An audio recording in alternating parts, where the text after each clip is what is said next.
হে ভগৱান এতিয়ালৈকে শুই আছে মালিক মালিক বা এতিয়ালৈকে উঠিব সময় হোৱা নাই জানো উঠা উঠা উঠিবা নে নুঠা কি ৰাতিপুৱা ৰাতিপুৱা চিঞৰি আছ কি মই চিঞৰি আছোঁ এতিয়া ৰাতিপুৱা হৈ আছে 10টা বাজি পাৰ হ'ল কেতিয়া গাখীৰ খীৰাবা আৰু কেতিয়া গৰু নি পথাৰত দিবা উঠা উঠা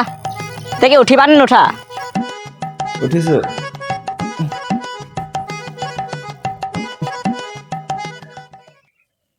উঠা উঠা আকৌ বহি আছে যে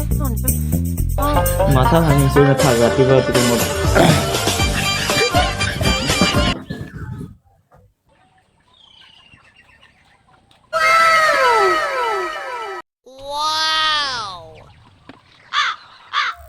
মালিক প্ৰথমতে আমাৰ পোৱালিকেইটাক দি দিবচোন নাই নাই তহঁতক দিলে নহ'ব তহঁতৰ মাহঁতক দিব লাগিব তেতিয়াহে গাখীৰ দিব তেনেহ'লে আমাৰ দেউতাক অলপ দি দিব আমাৰ দেউতাক গাখীৰ দিব